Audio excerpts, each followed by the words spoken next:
வணக்கம். நம்ம இப்போ பார்க்க போகிறது மிக முக்கியமான ஒரு பதிவு. நீண்ட நாள் கழித்து இப்போ தான் ஒரு பதிவை போட போகிறேன் நான்.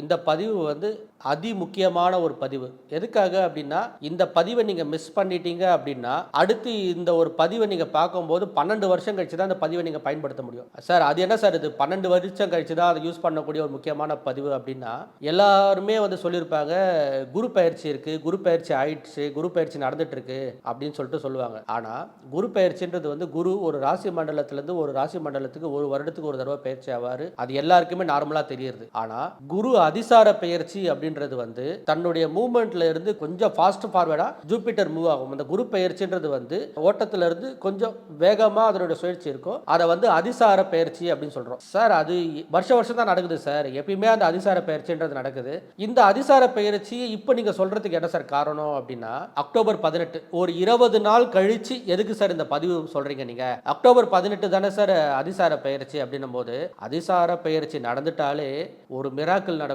மிதுன ராசிக்காரங்களுக்கு ஓஹோன்னு இருக்கும், கடக ராசிக்காரங்களுக்கு இந்த மாதிரி இருக்கும், துலாம் ராசிக்காரங்களுக்கு எப்படி இருக்கும் அப்படின்றது ஒரு விஷயமே இல்லை. அந்த அதிசார பயிற்சியை எப்படி பயன்படுத்தணும், இந்த வானவியல் மண்டலத்தில் என்ன மாதிரியான மாற்றங்கள் ஏற்படுது, அந்த மாற்றங்களுக்கு தகுந்த மாதிரி இந்த பிளானட்ஸின் மூலியமாக கிடைக்கக்கூடிய நன்மைகளும் தீமைகளும் நமக்கு என்ன மாதிரியான பலனை கொடுக்க வல்லது, அந்த பலனை நம்ம எப்படி பர்ஃபெக்டாக யூஸ் பண்ணணுன்றதுக்கு தான் இந்த முக்கியமான பதிவு. நான் ஏற்கனவே ஒரு பதிவு போட்டிருப்பேன், என்னன்னா கிரகங்களும் உறவுகளும் சொல்லிட்டு ஒரு பதிவு போட்டிருப்பேன். அந்த பதிவு போட்டதுக்கு அப்புறம் நிறைய பேர் சார் இந்த மாதிரி நிறைய பதிவுகளை கொடுங்க சார் அப்படின்னாங்க.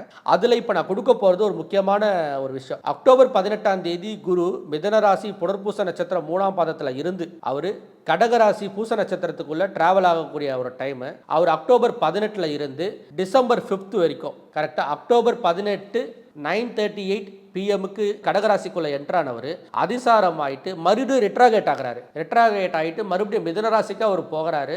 அது வந்து டிசம்பர் 5 3:38 PM போறாரு. சார் இது வந்து நார்மலாக வருஷம் நடக்கக்கூடிய அதிசார பயிற்சி தானே சார்? இதில் என்ன சார் ஒரு புதுசாக இருக்குது, நீங்கள் சொன்னீங்கன்னா ஏதோ ஒரு விஷயம் இருக்குமே சார் அப்படின்னா,